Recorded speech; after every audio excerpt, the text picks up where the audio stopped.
Hei, hei! Man ir tas prieks apsveikt jūs ar svētkiem, kas tuvojas. Un tāpēc šodien piedāvāju uzzīmēt savu svētku egli, savas dāvanas un tas, ko jūs vēlaties, lai piepildēs nākamajā gadā. Būs nepieciešama balta papīra lapa, krāsu zīmuļi, flomastri vai arī krāsu pildspalvas. Nu ko, aiziet! Tie, kas pirmo reizi nodarbosies ar neirografiku, neuztraucamies, jo es visu pastāstīšu. Brendžināšanas nav nepieciešama. Aiziet! Tātad, balta lapa, un man būs šodien zīmējums ar pildspalvu. Pēc tam jau būs krāsnes arī ieliksim un pārējiem droši sekot līdzi. Tātad pirmais, ko mēs izdarām, mēs iezīmēsim mūsu svētku egli. Lai to izdarītu, mēs iezīmējam 3 stūrīšus. Tas būs mūsu eglītes forma. Man šodien gribās ielien lapā 3 stūrīši. Varbūt kādam gribēsies visus 4. Bet man šodien pietiek ar 3. Šeit apakšā, ja gribās, varu iezīmēt arī stumbru. Ja nē, ja neprasās, var vienkārši atstāt egli, lai viņa kaut kur tur, nezinu, gaisā karājas. Tas ir pēc jūsu izvēles. Un, protams, parasti Ziemassvētku egli atšķirās no parastas meža eglis ar to, ka vienmēr mēs viņu dekorējam ar zvaigzni. Tāpēc šajā brīdī arī piedāvāju jums pielikt jūsu eglītei galā zvaigzni. No ko, pagaidām šis zīmējums izskatās diezgan plīks, un, protams, kas tad ir Ziemassvētki bez dāvanām un bez vēlmēm un visa pārējā, tāpēc piedāvāju tagad mūsu eglītei ienest mūsu vēlākās dāvanas, ko mēs vēlamies saņemt šajā svētkos. Tie, kas zīmēja kopā ar mani pagājušajā gadā, atcerās, ka mēs te zīmējam maisu, bet šodien piedāvāju bišķīt pamainīt mūsu šo te svētku egles zīmēšanu uz bišķīt kaut ko savādāk. Tāpēc šajā brīdī mēs mūsu eglē, tur, kur jābūt rotājumiem, iezīmējam apli, jebkurā vietā, kur jums prasās. Un šajā aplī var droši ierakstīt arī to, ko jūs vēlaties saņemt uz Ziemassvētkiem. Respektīvi, es ierakstīšu dāvanā. Jūs varat rakstīt pilnīgi jebko, ko jūs vēlaties. Tie varbūt kādas konkrētas lietas, konkrēti varbūt ceļojumi, mašīnas vai vēl kaut ko. Pilnīgi jebko, ko jūs šajos svētkos vēlaties saņemt. Un šos te riņķus sanesim pa visu mūsu eglīti. Tas nozīmē, ka mūsu vēlmes var būt daudz. Katrs skatās, cik šos te vēlmes viņš vēlēs ienest. Tas, kas atšķir neirografiku no citām metodēm, tur, kur iesaistīt zīmējums neirografikā, mēs brīvi varam ierakstīt šīs te dāvanu nosaukums. Tāpēc tagad droši izdekorējam mūsu egli, ierakstam mūsu vēlmes, padomājam, ko mēs vēlamies, kas varbūt tāds, ko mēs šajā gadā vēl gribam saņemt, varbūt kaut kas ir, ko mēs vēlamies saņemt jau nākamajā gadā. Tāpat tās to visu cītīgi ienesam.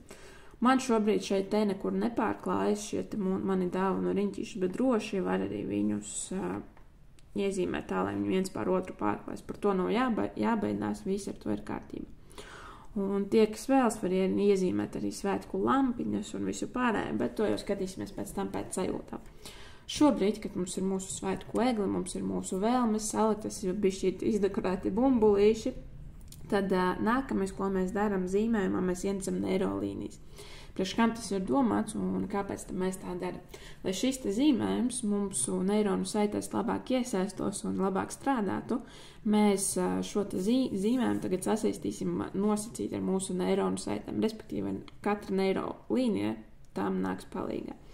Un tie, kas zīmē pirmo reizi, tad paskaidrošu, ka neirolīnija ir līnija, kas neatkārtojas nevienā tās punktā un ir tur, kur vismazāk mēs vēlamies to redzēt. Respektīvi, parasti saviem studentiem, savu audzēkņiem saku, katram noteikti bijusi ģeogrāfijas stundas, un katrs zinām, kā izskatās pasaules karte, un noteikti esam redzējuši, kā tajās kartēs tiek apzīmētas upes un kā katra upe plūst. Respektīvi, es parasti saku, ka šīs līnijas nedaudz atgādina upes.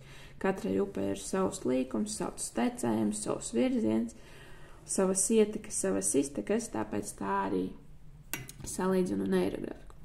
Un lai šis te zīmējums labāk mūsu uztverē un mūsu neironu saitēs iekļautos katra šī te vēlme, katra mūsu šīs te eglītes sastāvdaļa, tad mēs ienesam arī neirolīnijas. Līniju skaitu jūs skatāties, cik jūs vēlaties, kāds skaits jums būs apmierinošs, to droši pēc sajūtām. Es šodien nezīmēšu daudz, lai maksimāli ātri šo te zīmējumu veiktu un visu nepieciešamo jums pastāstītu. Kad tas ir izdarīts, šobrīd zīmējums nedaudz tāds nesaprotams izskatās, bet par to nav jāuztraucās, jo neirografika man ir īpaši ar to, ka katrā punktā, katrā mirklī šis zīmējums transformējas uz nepazīšanu. Un ja pirms tam liekas, ka kas tur par ķēburiem, kas tur par nesaprotamām lietām, tad, kad sāc apaļot un kad sāc nedaudz uzfrišināt šo zīmējumu, tad viss manāmi mainās un zīmējums kļūst acīm tīkamāks un saprotamāks. Tie, kas saprot, ka šajā brīdī varbūt kaut kur eglītis, trīsstūrīts vai kaut kas ir tāds sašķiebēs, tad droši trīsstūrīšus vēl var palabot, bet tā piedāvāju ķerties pie apaļošanas. Un tātad tie, kas pirmo reizi zīmē, tad neirografikā, lai šīs te mūsu neironu līnijas kopā sasaistītu, mēs veicam apaļošanu. Kā tad notiek šī apaļošana, tūlīt arī parādīšu. Tātad labākā vieta laikam šobrīd būs šeit. Pievēršam uzmanību šim te laukumiņam, šī te zonai. Šobrīd mūsu zīmējumā šajā vietā krustojas divas neirolīnijas. Lai viņas kopā saplūst un veidot vienotu režģi, mums viņas ir jānopaļo. Kā tad notiek šī te apaļošana? Tātad apaļošana notiek tādā veidā, ka mēs šeit ievelkam tādu kā pusloku vērstu uz āru, un visos šajos te 4 asajos stūrīšos to arī mēs ar viņu daram. Šobrīd izskatās tāds nesaprotams rombs, kvadrāts vai kas no kurš redz, bet, lai šīs te līnijas savā starpā sasaistītos, mums šim te krustojumam ir jāizkrāso arī viducīts. Un šobrīd var redzēt, ka šīs te līnijas savā starpā ir sasaistītas un nav neviena asa stūrīša. Un, neirografikā bieži vien asie stūrīši tiek saistīti ar potenciāliem konfliktu situācijām, pat cik šodien mums ir svētku eglā. Mēs noteikti negribam nekādas negatīvas sekas un vispārēj, tad mēs atstājam asos stūrīšus nopaļot. Izņēmums ir tas, šie te 3 stūrīši, kas ir mūsu eglē, tie būs mūsu virzītājs. Un pat cik egla nav apaļa, un ja mēs viņu nopaļosim, tad pazudīs eglas būtība, tad šos 3 stūrīšus mēs šodien atstājam. Pārējos asos stūrus, kas mums te ir līniju krustpunktos vai apļu dāvanu krustpunktos, to mēs noapļam. Tāpēc šos te asumiņus, 3 stūrus, mēs vienkārši varam bišķīt varbūt kaut kā izcelt, bet to gan mēs neapļam. Nu ko, aiziet!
Nu, ko izskatās, ka visa eglīte ir nopaļota. Ja gribas ievilkt vēl kādu līniju, to droši var izdarīt. Var paspēlēties ar līniju biezumam, jo šeit, kā redzams, es spēlējusies tikai ar vienu līnijas biezumu, jūs droši varat kaut ko vairāk ienest. Un tad nākamais solis, ko mēs darām, tie, kas jau ir pazīstami ar neirografiku, zina, kad mēs ienesam krāsu. Zīmējums jau ir skaists šobrīd, bet tomēr tam prasās krāsu. Tāpat tas arī dzīvē, lai šīs te dāvanas, ko mēs esam iezīmējušas, lai viņas būtu foršas un mums vairāk vizualizētos, vairāk būtu kaut kāda vizuālā spēja un sapratne par to, ko mēs te esam sazīmējuši, tad mums tomēr vajag arī ienesti krāsu. Un tagad piedāvāju jums aizkrāsot mūsu egli, mūsu fonu, lampiņas, bumbiņas un visu pārējo pēc jūsu patikas. Droši var izmantot gan flomasterus, gan zīmuļus, kas no kuram patīk, un to droši var ienest arī zīmēm. Šodien, lai es nodotu jums šo te zīmēm, šo te mazo mini meistarklasi, pilnīgāk es krāsošu ar flomasteriem, jo flomasteriem tomēr bija šī spēcīgāka krāsa kā zīmuļšiem. Bet tiem, kam patīk eksperimentēt un gribas, lai iekšējais mākslinieks paspēlēs, tad droši var miksēt arī šos te materiālus. Var droši krāsot flomasteriem un ielikt ēniņas, gaismiņas ar zīmulīšiem, tas jau pēc jūsu vēlmēm un laika, cik jums laika šim ir veltīts. Nu ko, taisam mūsu egli krāsēnu un baudam šo te procesu. Krāsu izvēle un viss, kas šobrīd ir saistīts ar mūsu zīmēm, tas ir pēc jūsu ieskata. Vienīgais, ko vēlams atcerēties, kad vienā krāsā vismaz 2-3 blakus esoši krāsu laukumiņi. Un pārējais jau droši var izpausties.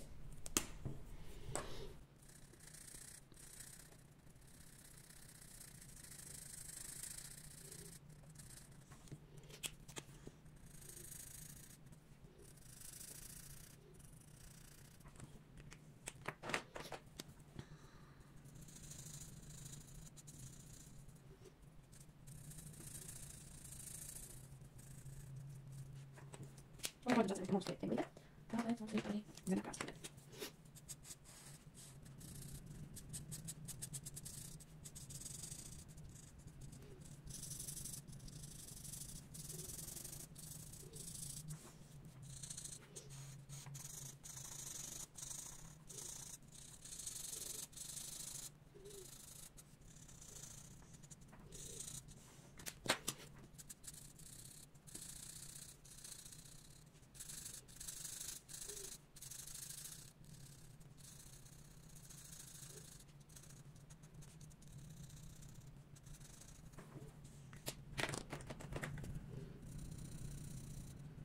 Un, protams, neaizmirstam, ka mums ir apkārt arī var aizkrāsot fonu, un tie, kas vēlas, tie var iezīmēt šeit arī kādu kupenu, kādu zemes streķīti, lai tā eglīte mums nekarājas kaut kur gaisā.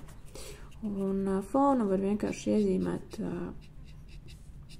nedaudz, kaut vai līnijām, nav obligāti krāsot visu, bet tas jau pēc jūsu sajūtām, kā jūsu šīs te iekšējais mākslinieks prasa.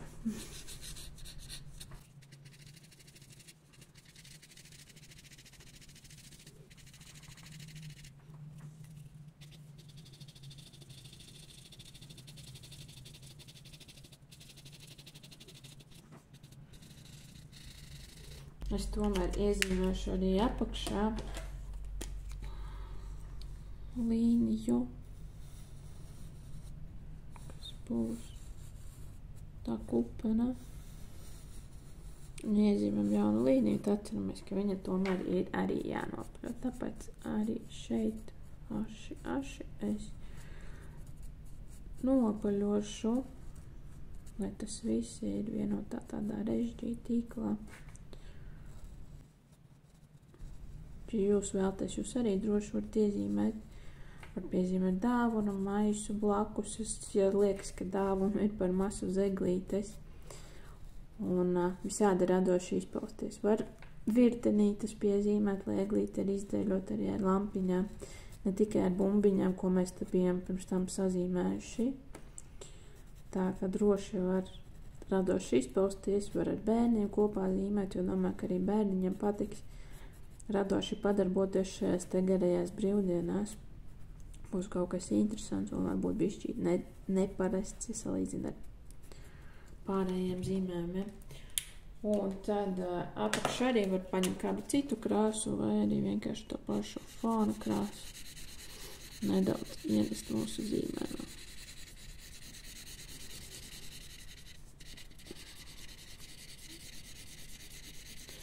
Tā bišķīt šodien.